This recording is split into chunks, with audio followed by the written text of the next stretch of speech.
ഉത്തർപ്രദേശിലെ കളമശ്ശേരിയിൽ നടന്നൊരു സംഭവത്തെക്കുറിച്ച് പറയാമെന്ന് പറഞ്ഞല്ലോ. ഉത്തർപ്രദേശിലെ കളമശ്ശേരി അല്ലേ? സിനുവിൻ്റെ പ്രയോഗം എനിക്ക് ഇഷ്ടപ്പെട്ടു.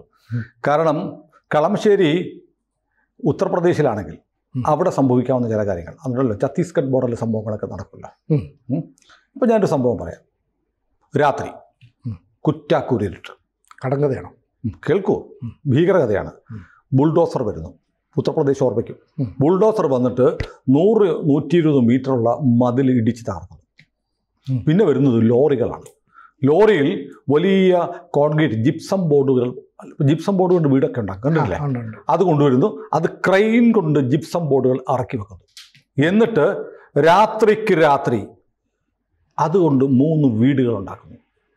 അവിടെ ആളുകൾ എന്നിട്ട് താമസം തുടങ്ങുന്നു. പിന്നെ അവരുടെ വാഹനങ്ങളൊക്കെ ആയിട്ട് അവിടെ താമസിക്കുന്നു. അപ്പോൾ ഈ വസ്തുവിൻ്റെ ഉടമസ്ഥൻ അവിടെ കുറേ CCTV ക്യാമറകൾ വെച്ചിരുന്നു. അതെല്ലാം അടിച്ചങ്ങ് തകർത്തു. ആ വസ്തുവിലൂടെ തൊട്ടടുത്ത ചാപ്പലിലേക്ക് പോകാൻ ഒരു വഴിയുണ്ടായിരുന്നു. ആ ചാപ്പലിലേക്ക് പോകുന്നത് കന്യാസ്ത്രീകളാണ്. ആ വഴി അങ്ങ് അടച്ചു. ആ വഴി അടച്ചുകൊണ്ടും ഒരു ജിപ്സം ബോർഡ് കൊണ്ടുള്ള ഒരു വീടുണ്ടാക്കി. അവിടെ ഗുണ്ടകളങ്ങനെ താമസിക്കുകയാണ്.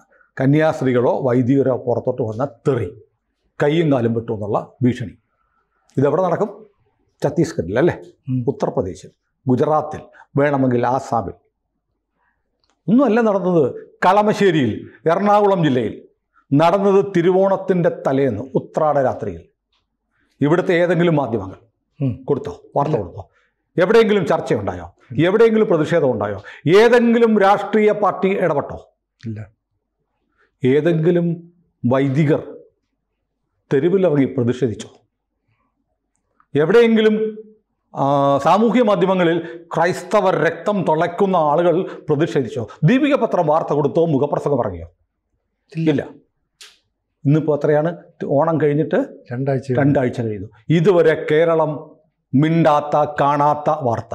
ജോസഫ് മാഷിൻ്റെ കൈ വെട്ടിയപ്പോൾ പേടിച്ച സഭ ഇപ്പോഴും പേടിച്ചു വിറച്ചു നിൽക്കുകയാണ്. കാരണം അവിടെ കൈയേറിയത് സുഡാപ്പികളാണ് സാർ.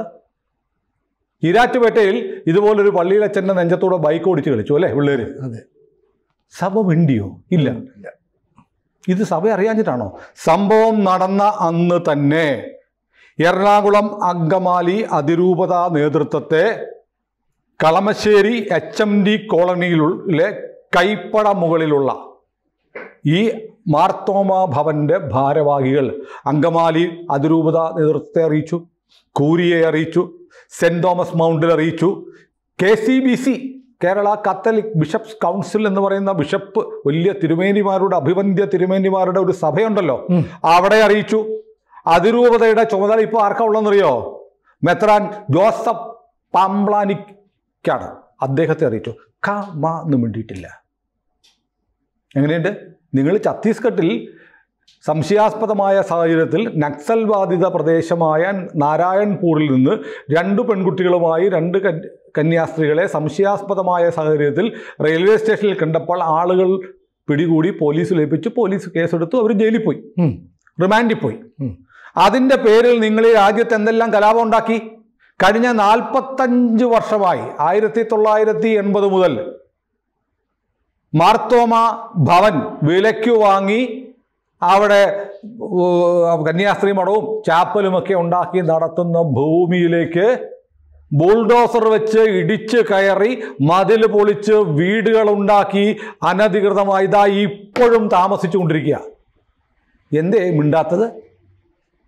അപ്പോൾ BJPക്കാരൻ്റെ നെഞ്ചത്തോട്ട് കയറാൻ വലിയ ഉത്സാഹമാണ്. ആർക്ക്? സഭയ്ക്ക്. കുറേ ഇവിടുത്തെ ക്രൈസ്തവർ രക്തം തുളയ്ക്കുന്ന കുറേ ആളുകളും അന്ന് BJPയെ പുരപ്പാട്ട് പാടുകയായിരുന്നു. എന്താ മിണ്ടാത്തത്? ഞാൻ പറഞ്ഞല്ലോ, ഇത്രയും ആളുകൾ എറണാകുളം അങ്കമാലി അതിരൂപത നേതൃത്വം, കൂരിയ, saint Thomas mount catholic bishops council അതിരൂപത നേതൃത്വം, പാംബ്ലാനി ബിഷപ്പ് എവിടെ പോയി? നിങ്ങൾക്ക് നാവില്ലേ? ദീപിക പത്രത്തിന് അച്ചടി മഷി തീർന്നു പോയോ? എന്താ വാർത്ത കൊടുക്കാത്തത്? പേടിയാണ്. കേരളത്തിലെ ക്രിസ്ത്യാനിക്ക്, സഭയ്ക്ക് സംഘടിത ഇസ്ലാമിക് ടെററിസം കൊണ്ട് നടക്കുന്ന പൊളിറ്റിക്കൽ ഇസ്ലാമിനെ പേടിയാണ്. എന്താ മിണ്ടാത്ത? അതേസമയം ഒരു ബജ്രംഗ് ദളുകാരൻ അല്ലെങ്കിൽ ഒരു BJPക്കാരൻ ഒന്ന് നോക്കി എന്ന് പറഞ്ഞാൽ ഇവിടെ കേരളത്തിൽ തെരുവിലിറങ്ങും, പ്രാർത്ഥനാജാഥ നടത്തും. അപ്പോൾ ഈ കത്തോലിക്ക സഭ, കത്തോലിക്ക സഭയാണോ ഇതെന്നറിയില്ല, മാർത്തോമ ഭവൻ എന്ന് പറഞ്ഞാൽ കത്തോലിക്ക സഭ എന്നുള്ള ഞാൻ പിൻവലിച്ചു. ക്രൈസ്തവ സഭകൾക്ക് ആകെ ഒരു ശത്രുവുള്ളൂ, അത് BJP. അവരെന്തെങ്കിലും ഒന്ന് നോക്കി, BJP എന്നല്ല പറയേണ്ടത്, ഹിന്ദുക്കളാണ്.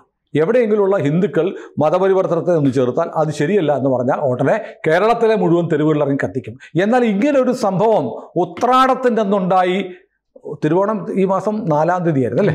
5-ാം തീയതി. 4-ാം തീയതി ഉണ്ടായി. ഇന്ന് 21. 17 ദിവസം കഴിഞ്ഞിട്ടും അനക്കമില്ല. വായിൽ വെള്ളം ഒഴിച്ചിരിക്കുക, മിണ്ടാൻ പേടിയാ. മിണ്ടിയാൽ ജോസഫ് മാഷിൻ്റെ കൈ പോയ പോലെ കൈ പോകുമെന്ന് ഇവർക്ക് പേടിക്കുന്നു. ക്രിസ്ത്യാനിക്ക് നാണമുണ്ടോ? ഇവരെന്തൊക്കെ ഗോഗ്വാവലി നടത്തുന്നു, എന്തൊക്കെ അട്ടഹാസം നടത്തുന്നു, ഞങ്ങൾ കാണിച്ചു തരാം, അടുത്ത തെരഞ്ഞെടുപ്പ് വരട്ടെ എന്നൊക്കെ പറയും. എന്തേ ഇവർ പോലീസിൽ കേസ് കൊടുത്തില്ലേ? പോലീസിൽ പരാതി കൊടുത്തിട്ട് ഒരു FIR ഇട്ടോ? പോലീസ് വന്നോ? അന്വേഷിച്ചോ? ഇല്ലല്ലോ. നിങ്ങളെ ഈ 2 മുന്നണികളെയും പോയി കണ്ടില്ലേ? UDF നേതാക്കന്മാരെ പോയി കണ്ടു, സതീശനെ പോയി കണ്ടു കാണുമല്ലോ, LDF നേതാക്കന്മാരെ പോയി കണ്ടു. ആരെങ്കിലും ഇടപെട്ടോ? നിങ്ങൾ BJPയുടെ അടുത്ത് പോയോ എന്ന് എനിക്കറിയത്തില്ല. BJPയുടെ അടുത്ത് പോയാൽ രാജീവ് ചന്ദ്രശേഖർ റാവു, അനൂപ് ആന്റണിയൊക്കെ ചിലപ്പോൾ ചാടി ഇറങ്ങി വരുമായിരിക്കും, ഷോണും ഒക്കെ കൂടെ. വന്നു കഴിഞ്ഞാൽ എന്തെന്നറിയോ? നിങ്ങൾ സഹായിച്ച കാര്യം മിണ്ടത്തില്ല. ഛത്തീസ്ഗഡിൽ അങ്ങനെയായിരുന്നു.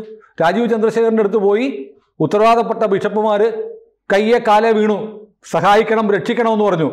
അങ്ങനെ ഇവിടുന്ന് അനൂപ് ആന്റണി ഉൾപ്പെടെയുള്ള സംഘത്തെ ഛത്തീസ്ഗഡിലേക്ക് വിട്ട് അവിടുത്തെ പ്രോസിക്യൂഷനെ കൊണ്ട് കസ്റ്റഡിയിൽ വേണ്ട എന്ന് പറഞ്ഞതുകൊണ്ടാണ് UAPA കേസ് വരെ, NIA കേസ് വരെ ഉൾപ്പെടുത്താവുന്ന വകുപ്പിട്ട കേസിലെ കന്യാസ്ത്രീകൾക്ക് ജാമ്യം കിട്ടിയിട്ട് നന്ദി പോലും പറഞ്ഞില്ല. നന്ദി പറഞ്ഞ പാമ്പളാനിയെ ചീത്ത പറഞ്ഞു അല്ലേ? അതെ. നിങ്ങളും പോയില്ല. നിങ്ങൾക്കൊരാവശ്യം വന്നാൽ സഹായിക്കാൻ ആരാ ഉള്ളത്? BJP മാത്രമേ ഉണ്ടായിരുന്നുള്ളൂ. ഇപ്പോൾ എന്ത് പറ്റി? നിങ്ങളുടെ സഭയുടെ സ്ഥലത്ത് നമ്മൾ സിനിമകളിലൊക്കെ ഇട്ടിട്ടുള്ളൂ അല്ലേ? രാമായണം ബുൾഡോസർ വന്ന് ഇടിച്ചു തകർക്കുന്നു, എന്നിട്ട് വലിയ ജിപ്സം ബോർഡുകൾ കൊണ്ടുവരുന്നു, അത് എന്നിട്ട് ക്രെയിൻ ഉപയോഗിച്ച് ടെമ്പററി വീടുകൾ ഉടനെ ഉണ്ടാക്കുന്നു, അവിടെ കയറി താമസിക്കുന്നു. സിനിമകളിൽ മാത്രം നടന്നിട്ടുള്ള സംഭവം എറണാകുളം നമ്മളിവിടെ ഇരിക്കുന്ന ഈ സ്റ്റുഡിയോ ഇരിക്കുന്ന സ്ഥലത്ത് നിന്ന് കഷ്ടിച്ച് 10 കിലോമീറ്റർ പോയാൽ അവിടെ നടന്ന് ഇപ്പോഴും അവിടെ ആളുകൾ താമസിച്ചുകൊണ്ടിരിക്കുക. എന്താ മിണ്ടാത്തത്? വാർത്ത പോലും വരുന്നില്ലല്ലോ. വാർത്ത പോലും വരുന്നില്ല. വരത്തില്ല. പ്രബുദ്ധ കേരളത്തിൽ വാർത്ത വരില്ലല്ലോ. കാരണം അപ്പുറത്ത് ഈ അക്രമം കാണിക്കുന്ന ആളുകൾ ആരാണെന്നുള്ളത് നോക്കിയിട്ടേ വാർത്ത കൊടുക്കുള്ളൂ. ക്രിസ്ത്യാനിയൊക്കെ ഉപേക്ഷിക്കുന്നത്. കേരളത്തിലെ മാധ്യമങ്ങൾ ക്രിസ്ത്യാനിയെ വേണ്ട, കേരളത്തിലെ സർക്കാരിന് വേണ്ട, കേരളത്തിലെ രാഷ്ട്രീയ പാർട്ടികൾക്ക് വേണ്ട, BJPക്ക് മാത്രം മതി. എന്നാൽ നിങ്ങൾ BJPയെ കറിവേപ്പില പോലെ എടുത്തു കളയും നിങ്ങളുടെ ആവശ്യം കഴിഞ്ഞാൽ. ഇതല്ലേ?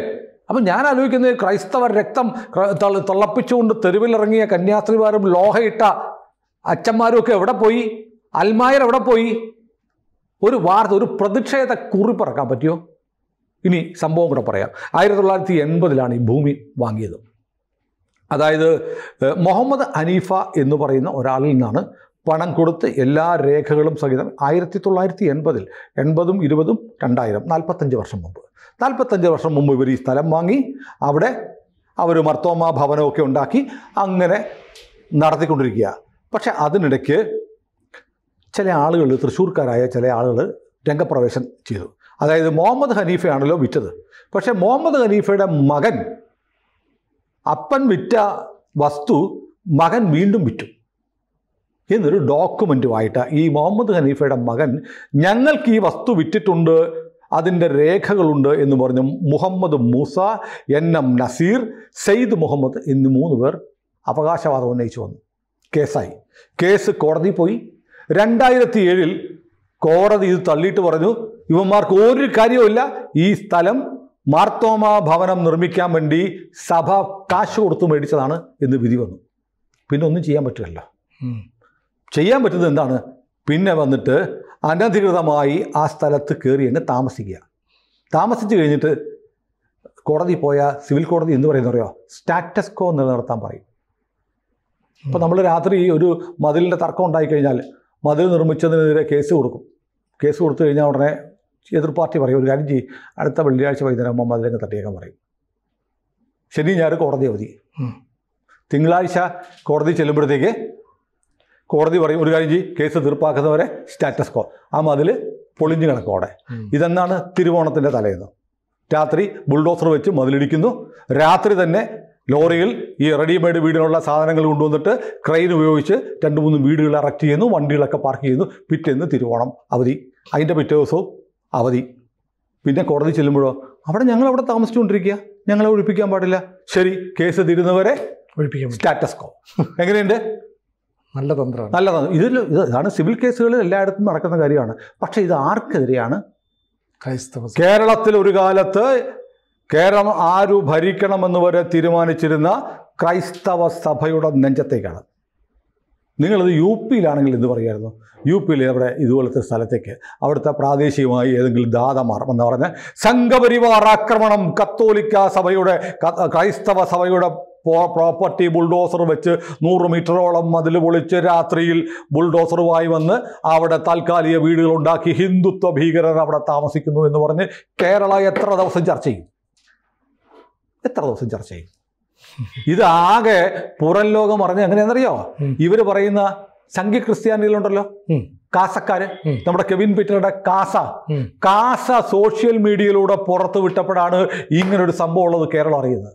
എന്നാലും ഒരൊറ്റ ചാനലിൽ വരില്ല, ഒറ്റ പത്രത്തിൽ വരില്ല, ഒരൊറ്റ രാഷ്ട്രീയ നേതാക്കന്മാർ പ്രതികരിക്കില്ല. എന്തിന്? നിങ്ങളുടെ കത്തോലിക്ക ബിഷപ്പുമാർ പ്രതികരിക്കത്തില്ല. പാമ്പളാനിക്ക് പോലും ധൈര്യം ഉണ്ടാവത്തില്ല. പാമ്പളാനിക്കും കൈയും കാലും തലയൊക്കെ വേണമേ. പാലാ ബിഷപ്പിൻ്റെ തല വിട്ടു എന്ന് പറഞ്ഞവരാ. അപ്പോൾ കേരളത്തിൽ ഇവിടെ ഈ BJP എന്ന് കേൾക്കുമ്പോൾ ഹാലിളകുന്ന ക്രൈസ്തവ സഹോദരന്മാരോട് പറയാനുള്ളത്, ചിലർ പറയുന്നുണ്ട് നിങ്ങൾ ഈ ഇസ്രായേലിൻ്റെ യുദ്ധം വന്നപ്പോൾ, ഗാസ യുദ്ധം വന്നപ്പോൾ നിങ്ങൾ ഇസ്രായേലിന് അനുകൂലമായിട്ട് പറഞ്ഞു. ഞങ്ങൾ ഇസ്രായേലിന് അനുകൂലമായിട്ട് പറഞ്ഞു അല്ലേ? നമ്മളിപ്പോഴും ഇസ്രായേലിന് അനുകൂലമായി പറയുന്നു. നിങ്ങൾ പറഞ്ഞു, നമ്മൾ പറഞ്ഞത്രേ ബൈബിളിൽ പറഞ്ഞതുപോലെയാണ് ഇപ്പോൾ നടക്കുന്നത്. അതെ, ബൈബിളിൽ പറഞ്ഞതുപോലെ തന്നെയാണ് ഇപ്പോഴും നടക്കുന്നതെന്ന് നമ്മളിപ്പോഴും പറയുന്നു. നമ്മൾക്ക് യൂതന്മാരോട്, ജൂതരാഷ്ട്രത്തോട് സ്നേഹമുണ്ട്, ഇഷ്ടമുണ്ട്, ഇസ്രായേലിന് ഇഷ്ടമുണ്ട്, ഇസ്രായേലിനോട് നമുക്ക് ഇഷ്ടമുണ്ട്, ഒരു തർക്കവുമില്ല. പക്ഷേ ഇസ്രായേലിനോട് ഇഷ്ടമുണ്ടെന്നും പറഞ്ഞ് സഭ കാണിക്കുന്ന എല്ലാ തോന്നിയാസത്തിനെയും ഞങ്ങൾ സപ്പോർട്ട് ചെയ്യണമെന്ന് വാശി പിടിക്കരുത്. പക്ഷേ വേറെ കാര്യം കൂടെ ആലോചിക്കണം. ABC മലയാളം എന്ന് പറയുന്ന ഈ ചാനലല്ലാതെ ഈരാറ്റുപേട്ടയിൽ വൈദികരെ ആക്രമിച്ചപ്പോൾ ഉൾപ്പെടെ കേരളത്തിൽ പലയിടത്തും ക്രൈസ്തവ സ്ഥാപനങ്ങൾക്ക് നേരെ ആക്രമണം ഉണ്ടായപ്പോൾ, കാസർഗോഡ് ഒരു സ്കൂളിൽ ഈ ഗ്രോട്ട മാതാവിൻ്റെ പടം, ഒരു വിശുദ്ധ പുണ്യാളത്തിയുടെ പടമുള്ള ഐഡൻറ്റിറ്റി കാർഡ് ഇടരുത് എന്ന് പറഞ്ഞിട്ട് യൂത്ത് ലീഗുകാർ പ്രശ്നം ഉണ്ടാക്കിയപ്പോൾ, അങ്ങനെ ക്രൈസ്തവ വിശ്വാസത്തിന് എതിരെ സ്വതന്ത്രമായി അവർക്ക് പ്രവർത്തിക്കാൻ തടസ്സമുണ്ടാക്കുന്ന സംഭവങ്ങൾ കേരളത്തിലുണ്ടായപ്പോൾ റിപ്പോർട്ട് ചെയ്തതും അതിനുവേണ്ടി ശബ്ദിച്ചതും അതിനുവേണ്ടി പ്രതിഷേധിച്ചതും ABC മലയാളമാണ്. ഇപ്പോൾ നോക്കൂ, ഈ സംഭവം ക്രിസ്ത്യാനികൾ പോലും അറിഞ്ഞിട്ടില്ല, ഒരു വാർത്ത പോലും വന്നിട്ടില്ല, ദീപിക പത്രം പോലും അറിഞ്ഞിട്ടില്ലാത്ത ഈ വാർത്ത ഇപ്പോൾ കേരളത്തിലെ പൊതുസമൂഹത്തോട് ഞങ്ങളാണ് പറയുന്നത്. ഞങ്ങൾക്ക് സ്നേഹമുണ്ട് ക്രിസ്ത്യാനിയോട്, ഞങ്ങൾക്ക് യേശുക്രിസ്തുവിനോട് സ്നേഹമുണ്ട്. ചർച്ചാനിറ്റിയോട് നമുക്ക് സ്നേഹമില്ല. കാരണം ക്രൈസ്തവ പള്ളികൾ ചെയ്യുന്ന അല്ലെങ്കിൽ സഭകൾ ചെയ്യുന്ന എല്ലാ കാര്യങ്ങളെയും അങ്ങനെ നമുക്ക് പിന്തുണയ്ക്കാൻ പറ്റില്ല. മതപരിവർത്തനം നടത്തുന്നതിന് ഞങ്ങൾ എതിരാണ്. ബാക്കിയൊക്കെ നമുക്ക് സ്നേഹിക്കാം, നിന്നെ പോലെ നിൻ്റെ അയൽക്കാരനെയും സ്നേഹിക്കാം എന്നുള്ള കർത്താവിൻ്റെ തിരുവചനം അനുസരിച്ച് നമുക്ക് പ്രവർത്തിക്കാം. പക്ഷേ ഏതാണ്ട് 375 മറ്റോ സംഘടനകൾ ഇന്ത്യയിൽ പ്രവർത്തിക്കുന്നുണ്ട്. എന്താണെന്നറിയോ? മതം മാറ്റാനായിട്ട് അത്രയും സംഘടനകൾ, കൃത്യമായ കണക്ക് ഇന്ത്യയിലുണ്ട്, ഞാനിട്ട് മറന്നുപോയി. ഏതായാലും 100 കണക്കിന് സംഘടനകൾ ഇന്ത്യയിൽ മതം മാറ്റാൻ ശ്രമിക്കുന്നുണ്ട്. ആരെ മതം മാറ്റാനാ? ഹിന്ദുക്കളെ മതം മാറ്റുക എന്നുള്ള ശ്രമത്തോടെ 100 കണക്കിന് സംഘടനകൾ ഇന്ത്യയിൽ പ്രവർത്തിക്കുന്നുണ്ട്. It's A reality. അതിനെ നമ്മൾ തുറന്നു കാട്ടും. നമുക്കല്ലാതെ നിങ്ങൾ ആതുര സേവന രംഗത്തോ വിദ്യാഭ്യാസ മേഖലയിലൊക്കെ പ്രവർത്തിക്കൂ. എന്തിനാണ് ഇവിടുത്തെ ആദിവാസിയെയും ഒക്കെ ആയിട്ടുള്ള ഹിന്ദുക്കളെ മതം മാറ്റുന്നത്? അതിന് മാത്രമാണ് നമ്മൾ. അല്ലാതെ ക്രൈസ്തവ വിശ്വാസത്തെ തുടച്ചു മാറ്റണം, അവരുടെ സഭാപ്രവർത്തനങ്ങൾ ഇവിടെ നടത്താൻ പാടില്ല എന്നുള്ള അഭിപ്രായമൊന്നും നമുക്കില്ല. അപ്പോൾ ഈ പ്രിയപ്പെട്ട ക്രൈസ്തവ സഹോദരങ്ങളെ, ABC ഛത്തീസ്ഗഡിലെ പ്രശ്നത്തെ തുടർന്ന് മതപരിവർത്തനത്തിനെതിരെയുള്ള, സംഘടിത മതപരിവർത്തനത്തിനെതിരെയുള്ള നിലപാടുകളിൽ പ്രതിഷേധം പറഞ്ഞ പ്രിയപ്പെട്ട ക്രൈസ്തവ സഹോദരങ്ങൾ എന്താണ് കളമശ്ശേരി HMD കോളനിയിലെ കൈപ്പടമുക്കിലുള്ള മർത്തോമാ ഭവനിൽ സംഭവിച്ചതെന്ന് അന്വേഷിക്കണം. പറ്റുമെങ്കിൽ നിങ്ങൾ മലയാറ്റൂർ ഒരു തീർത്ഥാടനം പോകുന്നത് പോലെ ഒന്നങ്ങോട്ട് പോകണം. ധൈര്യം ഉണ്ടാവില്ല, നട്ടല് പറയ്ക്കും. കാരണം കേരളത്തിലെ ക്രിസ്ത്യാനിക്ക് ഇപ്പം നട്ടലിൽ വലിയ ഉറപ്പൊന്നുമില്ല. അവർക്ക് നിങ്ങൾക്കാകെ പറയുന്നത് BJP തെറി വിളിച്ചുകൊണ്ട് തെരുവിലിറങ്ങാൻ മാത്രമേ നിങ്ങൾക്ക് ധൈര്യമുള്ളൂ. ധൈര്യമുണ്ടെങ്കിൽ ഈ മർത്തോമാ ഭവനത്തിന് നേരെ ഉണ്ടായ കയ്യേറ്റം, അതിക്രമം, അനധികൃത നിർമ്മാണ പ്രവർത്തനം, അനധികൃത താമസം, ഇതിനെതിരെ ഒന്ന് പ്രതിഷേധിച്ച് കാണിക്കുക. ഒരു ബിഷപ്പിനെ കൊണ്ട് അല്ലെങ്കിൽ KCBCയുടെ ഔദ്യോഗിക വക്താവിനെ കൊണ്ട് ഒരു പത്രക്കുറിപ്പിറക്കുക. എന്നിട്ട് മതി ഈ വലിയ വീരസ്യം പറയൽ. കൂടുതൽ വാർത്തകളും വിശേഷങ്ങളും നിങ്ങളിലേക്ക് എത്താൻ ABC മലയാളം സബ്സ്ക്രൈബ് ചെയ്യുക, ബെൽ ബട്ടണും അമർത്തുക.